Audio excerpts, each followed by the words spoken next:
जब सावन के महीने की अष्टमी तिथि पड़े, चाहे वो उजाले की पड़े चाहे अंधेरे की, अष्टमी तिथि पड़े, शाम के समय 2 दीपक, एक लंबी बत्ती का एक गोल बत्ती का, शिव के मंदिर में अपनी कामना कर कर, जो बच्चों को अच्छी नौकरी चाहिए या कोई बीमारी का हल चाहिए या धन की कमी है या कोई समस्या है, एक लंबी बत्ती किसके लिए है? जम के बोलो, देवी के लिए। गोल बत्ती किसके लिए है?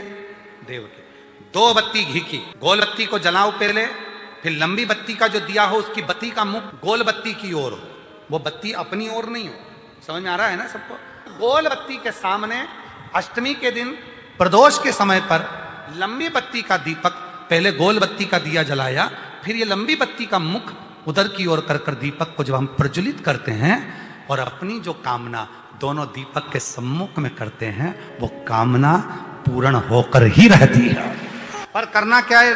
दोनों अष्टमी, सावन के महीने में जो उजाले पक्ष की अष्टमी आएगी उस पर भी करना है और जो अंधेरे पक्ष की आएगी उस पर भी। आज भी नियम है हमारा, कोई मदिरा पान में डूबा है, कोई वेश्यावृत्ति में डूबा है, कोई मांसाहार में डूबा है, कोई गलत काम में जुए आदि में डूबा हुआ है। तुम छुड़ा कर रह गए कि मत जा, मत कर, तुम छुड़ा कर रह गए। तो शिव महापुराण का एक बड़ा सुंदर भाव वर्णन करा गया हमारा। शमी के 5 पत्ते, बेलपत्री के 5 पत्ते, बेर के 5 पत्ते, क्या क्या चीज है जरा जम के बोलो। शमी के 5 पत्ते, बेर के 5 पत्ते और बेलपत्री के 5 पत्ते। महाराज, श्रावण महीने की दोनों अष्टमियों में से कोई भी अष्टमी, ये भी जरूरी नहीं है कि सोमवार की ही अष्टमी थी। श्रावण महीने की दोनों अष्टमियों में से कोई भी अष्टमी को बेर के पत्ते पर लाल चंदन, बेलपत्री के पत्ते पर पीला चंदन, शमी के पत्र पर केवल कोई चंदन लगाने की जरूरत नहीं, सादा, केवल एकदम कुछ भी उसमें लगाकर नहीं, सिंपल। पहले लाल चंदन वाले पत्ते, फिर बेलपत्री के पत्ते, फिर शमी के पत्ते शिवलिंग के ऊपर समर्पित कर कर उसको उठाकर वापस लाकर बेलपत्री के पेड़ के नीचे ही 1 लोटा जल समर्पित कर कर पहले पत्ते चढ़ा देंगे, फिर लोटा भर जल समर्पित कर देंगे।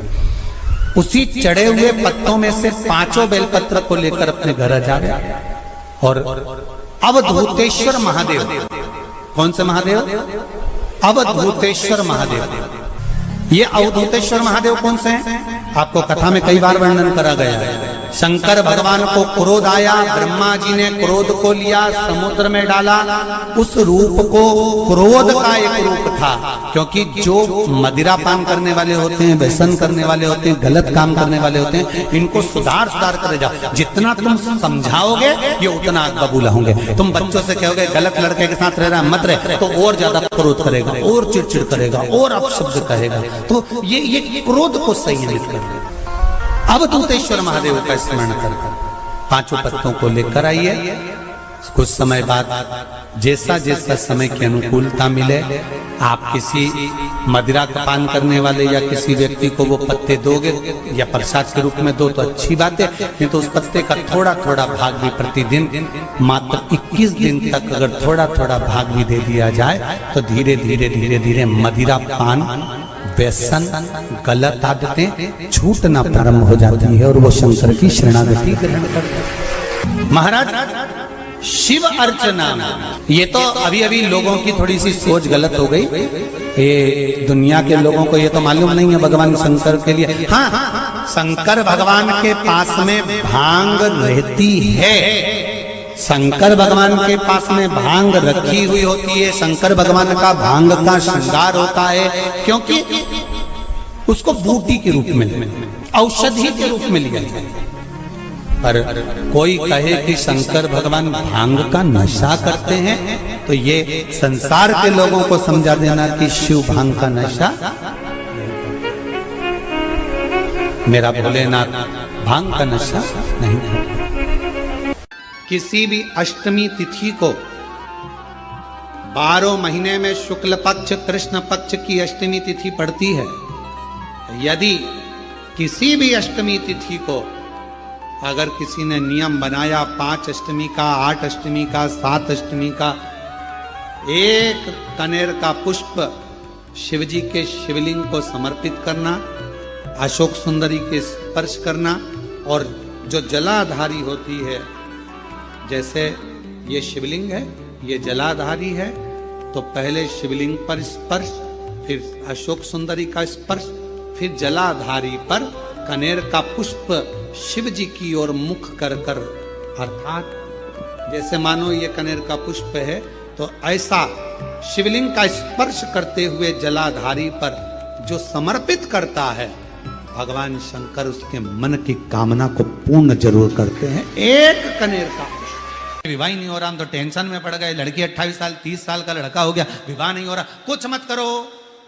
अष्टमी तिथि आए तो अशोक सुंदरी वाली जो जगह है वहां पर हल्दी की 7 बिंदियां लगा दो, लड़का लड़की का हाथ उस बिंदी पर रखवा दो, उसका नाम गोत्र बोलो, उसी हल्दी में उसके हाथ पीला करवा दो, और पीपल के पेड़ पर उस हाथ के 5 छापे पड़वा दो। 3 महीने में विवाह पक्का हो जाता है महाराज। और कोई माताएं कह देती हैं, कोई बच्चा कह देता है, मम्मी मुझे याद नहीं होता, याद करता हूं परीक्षा हॉल में जाकर भूल जाता हूं, मैं कुछ पढ़ता हूं बाद में जाके भूल जाता हूं, स्मरण में नहीं रहता। तो उनसे भी निवेदन है, आप मां नील पाठ नहीं पढ़ सकते, स्तोत्र नहीं कर सकते, संस्कृत में नहीं पढ़ सकते, तो मां नील सरस्वती के नाम से अष्टमी, नवमी और चतुर्दशी के दिन एक शंख पुष्पी पुष्प को, नीला कलर का जो फूल होता है, बेल में लगा होता है, जो शिव जी को अति प्रिय होता है, उस पुष्प को आप जलाधारी पर रख दीजिए। जलाधारी जानते हो ना सब लोग, शिवलिंग पर नहीं, जलाधारी पर रख दीजिए और जल चढ़ाना 7 बार प्रारंभ करिए। बाबा देव अधिदेव महादेव आपको याददाश्तता में प्रवर करेगा। परीक्षा हॉल में जितना तुम याद कर कर गए हो, अच्छी मेहनत कर कर गए हो, तो भूलोगे नहीं, तुम्हारी बुद्धि तीव्र होती चलेगी, प्रबल होती चलेगी। किसी भी अष्टमी पर 1 बेलपत्र, 3 शमी पत्र, आप कभी दिल से, कभी मौका मिले हृदय से अशोक सुंदरी वाली जगह का स्पर्श कर कर भगवान शंकर के शिवलिंग पर एक बार समर्पित कर कर देखना, और दूसरे वर्ष इंतजार करना कि तुमने अष्टमी के दिन बाबा को शमी पत्र और बेलपत्र दिया था, क्या बाबा ने तेरे घर में धन और वैभव दिया कि नहीं दिया। जो स्थिति में गाड़ी चल रही थी, वो स्थिति की गाड़ी तेरी पार हुई कि ना।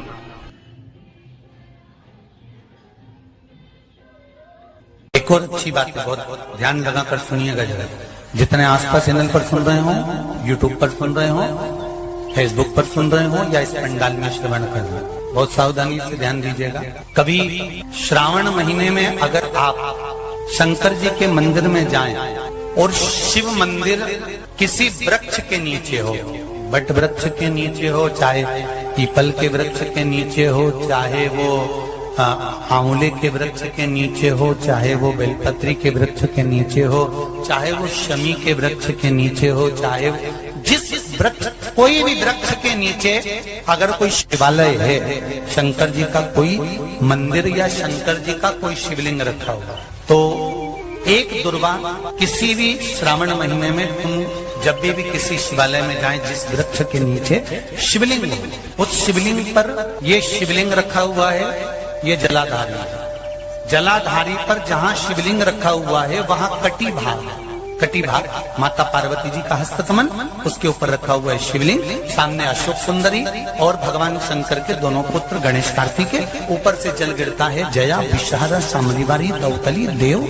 ये भगवान शंकर की 5 बेटियां। तो जो कटी भाग, इस कटी भाग पर अगर मात्र एक दुर्वा समर्पित कर कर, जिसकी किडनी या लीवर डैमेज हो रहा हो, काम नहीं कर रहा हो, या किडनी लीवर में कोई तकलीफ हो रही हो, या डायलिसिस चल रहा हो, तो मात्र एक दुर्वा उस कटी भाग पर श्रावण महीने में समर्पित कर कर, उस दुर्वा के 7 टुकड़े कर कर 7 दिन प्रतिदिन सुबह के समय पर उसको चबाकर खा लेने पर या निगल जाने पर धीरे धीरे धीरे धीरे डायलिसिस बंद होने लगता है और किडनी लीवर अपना काम करना प्रारंभ कर देता है।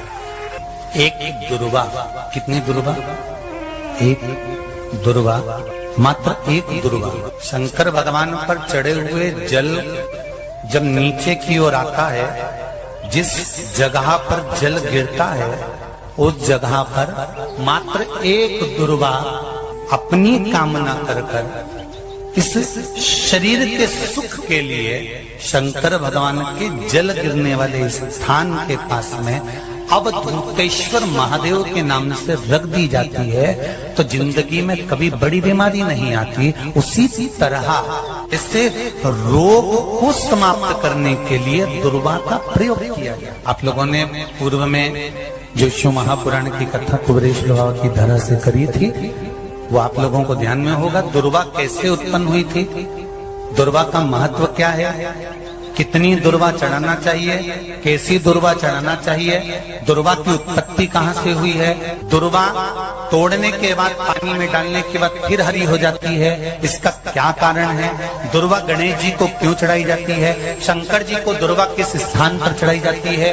ये सारी कथा आपको पूर्व में इसी कुबेरेश्वर बाबा के पावन धरा से सुना चुके हैं, जो टीवी पर डली हुई है। कभी आपने नहीं सुनी हो तो यूट्यूब पर से दुर्वा शिव महापुराण की कथा आप निकाल कर उसको श्रवण कर सकते। उसमें वर्णन किया है कि इस दुर्वा का महत्व क्या है, दुर्वा का क्या। मात्र एक दुर्वा शिवलिंग पर चढ़े हुए जल जहां से नीचे की ओर गिरता है, उस जगह पर मात्र अपने शरीर की कामना करते हुए भगवान से रोग मुक्ति के लिए एक दुर्वा अगर समर्पित कर दी जाए तो कोई बड़ी बीमारी जिंदगी में आ ही नहीं सकती, ग्रहण ही नहीं पाती, मतलब ग्रसित नहीं कर सकती। कभी जब तुम्हारा मन कर जाए कि आज मेरा मन है और बारिश में बहुत सारी दुर्वा आ जाती है, तो दुर्वा की ही कंठी, दुर्वा की ही माला बनाकर, जैसे ये शिवलिंग है उस माला को बीच में से पूरी जोड़ेंगे नहीं, आधी माला मतलब कटी हुई होना चाहिए। माला को ये अशोक सुंदरी वाली जो जगह है, यहाँ से दुर्वा की माला चढ़ाते चढ़ाते चढ़ाते चढ़ाते शिवलिंग पे से माँ जगतजननी की पीठिका तक वो माला जाए। सावन के महीने में, आषाढ़ के महीने में, कुंवार के महीने में, कार्तिक के महीने में, जब तुम्हारा मन पड़ जाए और अगर तुम्हारे बगीचे में दुर्वा मिल जाती हो तो अशोक सुंदरी से दुर्वा की माला बनाई और उस माला को यहाँ से चढ़ाते चढ़ाते चढ़ाते चढ़ाते ऐसे शिवलिंग पर समर्पित करते हुए अपने उंगली पर थोड़ा सा घृत लगाकर बीच में एक बिंदी लगा दें और बाबा को अपने मन की कामना कहकर आप वापिस अपने घर पर आ जावे। 2 या 3 बार आप अगर दुर्वा की माला समर्पित कर देते हैं तो जो भी मन की कामना होती है मेरा देव अधिदेव महादेव पूर्ण जरूर कर। जहाँ पर शिव और शक्ति एक साथ प्रकट होकर प्रसन्न होकर हम पर करुणा करना प्रारंभ कर दें तो वो स्थान कौन सा हो सकता। तो शिव महापुराण में उमा संहिता में एक स्थान ऐसा बताया, बेलपत्र का वृक्ष, उस बेलपत्र के वृक्ष के नीचे जब जल चढ़ाकर हम दीपक प्रज्वलित करते हैं लंबी बत्ती का, कौन सी बत्ती का, वो रुई की जो लंबी बत्ती होती है उसको घी में डुबोकर हम दीपक प्रकट करते हैं, उस समय पर शिव और शक्ति दोनों ही प्रसन्न होकर हमें वर प्रदान करना प्रारंभ करते, दोनों। अब दीप किसके लिए लगाया तुमने? शक्ति के लिए। जल किसके लिए चढ़ाया आपने? देवाधिदेव महादेव। दोनों को प्रसन्न कर। और देवी को जब कोई दीप लगता है, कुल देवी को, मां आद्य शक्ति जगतजननी जगदम्बा दुर्गा भवानी को, मां वीणा वादनी को, मां शारदा को, मां संतोषी को, मां लक्ष्मी को, मां जगतजननी दुर्गा भवानी को, कोई भी माता को यदि दीपक लगाया जाता है तो वो बत्ती गोल नहीं होती, वो फूल बत्ती का नहीं होता। मां आद्य शक्ति मां जगतजननी दुर्गा भवानी को, लक्ष्मी को, शारदा भवानी को, मां वीणा वादनी को, मां पार्वती को, भगवान मां आद्य जगतजननी दुर्गा भवानी को अगर कोई दीप लगाया जाता है तो वो बत्ती हमेशा लंबी हो। लंबी बत्ती क्यों, गोल बत्ती क्यों नहीं? तो कहा जब हम माँ आद्य शक्ति जगत जननी को लंबी बत्ती का दीपक लगाते हैं तो हमारा वंश बढ़ता चले जाता है, वो वंश घटता नहीं, वो वंश नहीं घटता, बढ़ता। इसलिए शिव और शक्ति, देवी को अगर प्रसन्न करना है तो अग्नि से होगा, और अगर महादेव को प्रसन्न करना है तो जल से होगा। तो कोई ऐसा स्थान जहां पर ये दोनों हम क्रम करें और हमारे ऊपर शिव और शक्ति की करुणा बरसे, तो कहा वो है बेलपत्री का वृक्ष।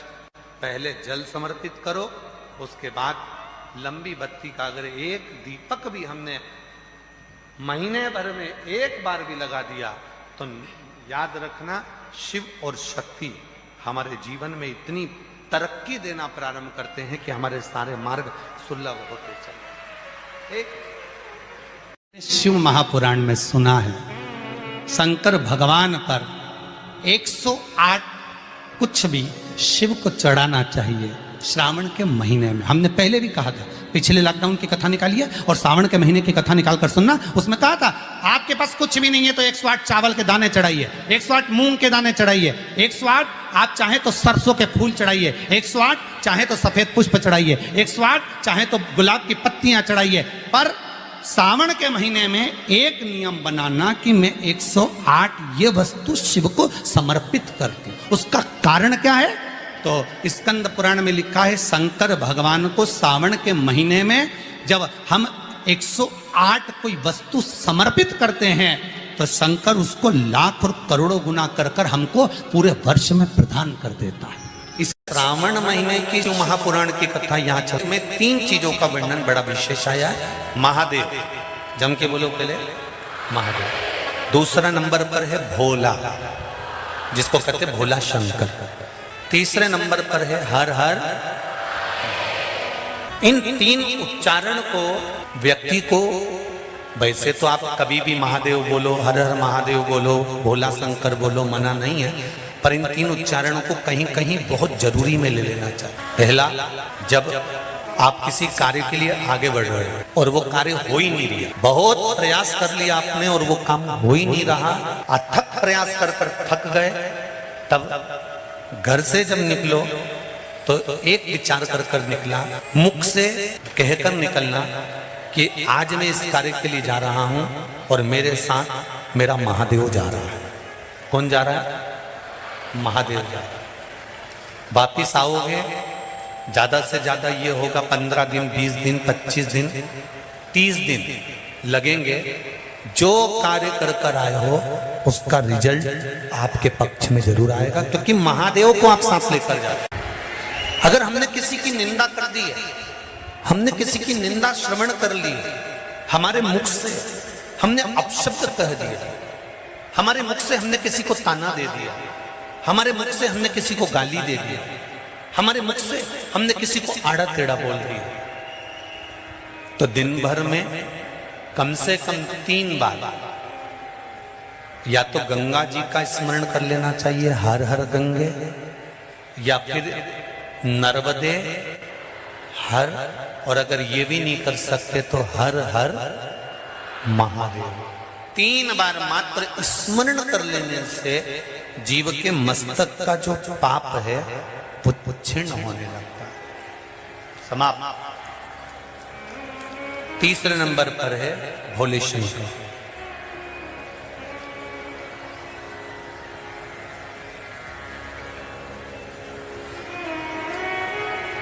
बहुत तेज क्रोध आ रहा,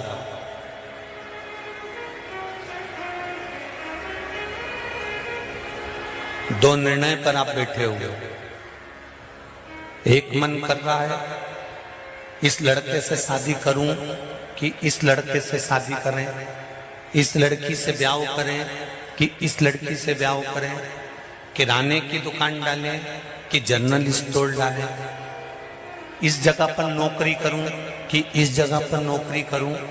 उस समय पर जब 2 नाव सामने खड़ी है और एक नाव पर सवार होना है, उस समय पर एक बेलपत्र लेकर भोले शंकर का नाम लेकर एक बेलपत्र लेकर, भोले शंकर का नाम लेकर बेलपत्र के पेड़ के नीचे ही रखकर निर्णय ले लिया करो, वो निर्णय तुम्हारा सफल होगा, कभी भी निष्फल नहीं। मात्र केवल एक बेलपत्र का पत्ता हमारे जीवन में सुख प्रकट कर देता है। अष्टमी तिथि है आज, भैरव अष्टमी की सबको बहुत बहुत बधाई हो। बाबा की बहुत कृपा सब कर गई कि भैरव अलग नहीं है, शंकर का एक रूप काल भैरव के रूप में प्रकटे। लक्ष्मी सुनो, आज मैं तुम्हें सुनाता हूं काल भैरव भगवान शंकर ने क्यों प्रकट करा। उसका कारण केवल एक है। जब देव अधिदेव महादेव अपने नेत्र बंद कर कर बैठ जाते हैं और समाधि में लीन हो जाते हैं, साधना में लीन हो जाते हैं, तब काल भैरव का दायित्व बढ़ जाता है। भैरव का दायित्व बढ़ जाता है।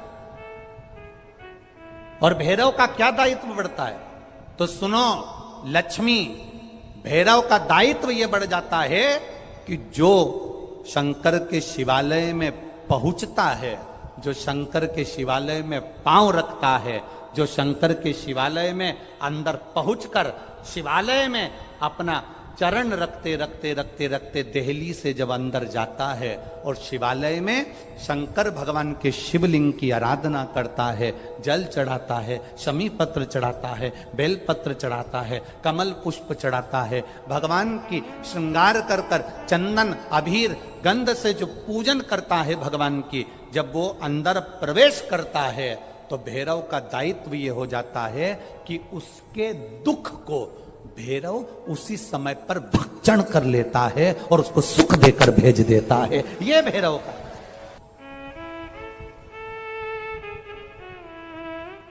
काल भैरव का काम क्या है? काल भैरव का कार्य क्या है? ये यहां राजस्थान की भूमि पर तो वैसे भी भैरू जी के मंदिर बहुत है। बोलो सही है कि गलत है? और पूरी दुनिया में जितनी भी, पूरी भारत की भूमि पर दुनिया के लोग कहीं पर भी लें, कहीं पर भी रहें, पर भैरू पूजने के लिए हमारे राजस्थान में आते जरूर हैं। भले वो कभी भी आए, पर राजस्थान में आकर भैरू पूज कर जाते ही।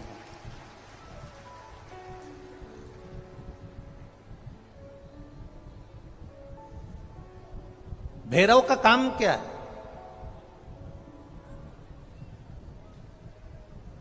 शंकर भगवान ने क्या केवल एक ब्रह्मा जी का सिर काटने के लिए काल भैरव को प्रकट करा?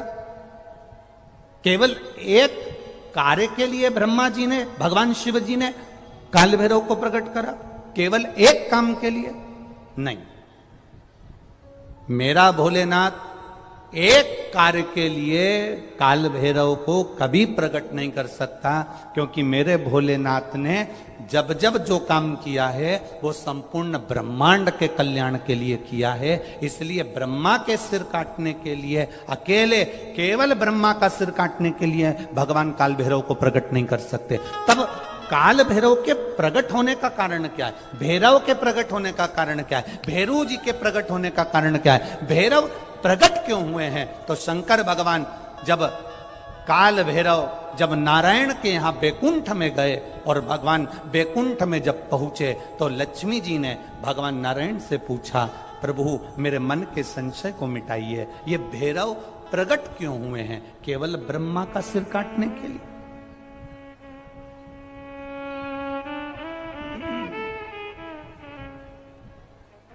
क्या ये ब्रह्मा जी का सिर काटने के लिए प्रकट हुए?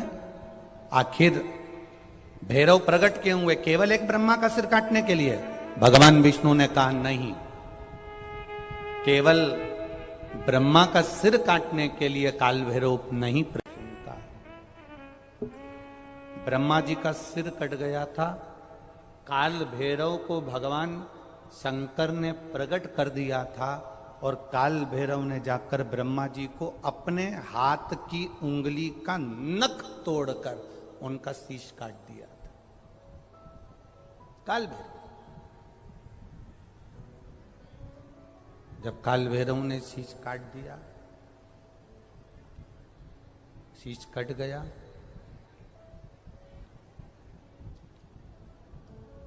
भैरव काल भैरव का आदर, सम्मान, सत्कार सभी देवताओं ने किया।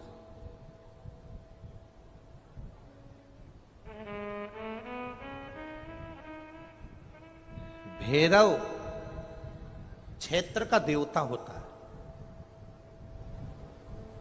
भैरव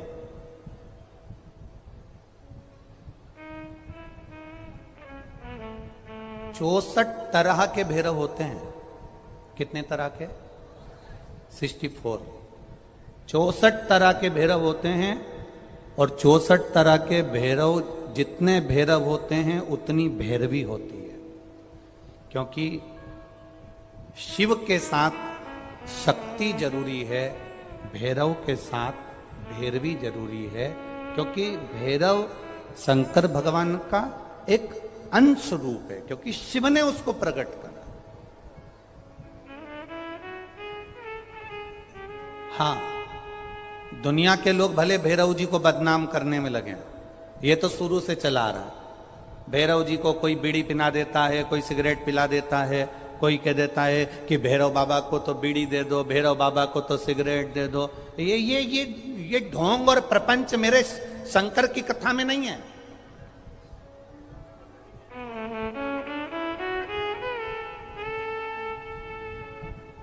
शिव का एक अंश है भैरव। काल भैरव जो प्रकट हुआ वो शंकर भगवान का एक अंश है।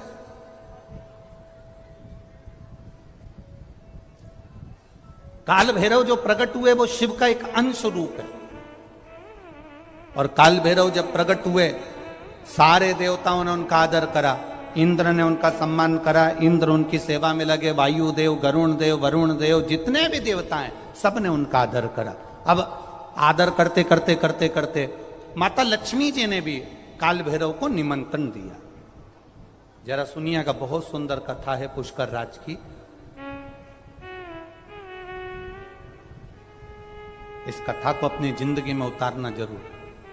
काल भैरव का निमंत्रण माता लक्ष्मी जी ने दिया, और माता लक्ष्मी जी ने काल भैरव को निमंत्रण दिया कि काल भैरव आप बैकुंठ में पधारो और बैकुंठ की भूमि को आप पधार कर आनंदित करिए। तो काल भैरव भगवान का नाम उच्चारण करना, कैसा भी चर्म रोग हो, कैसी भी बीमारी शरीर की चमड़ी से जुड़ी हुई अगर हो गई है, काल भैरव भगवान का स्मरण फल देता। भैरव भगवान का नाम लेकर जल समर्पित कर कर, मां भैरवी का स्मरण कर कर जल की धार का स्मरण।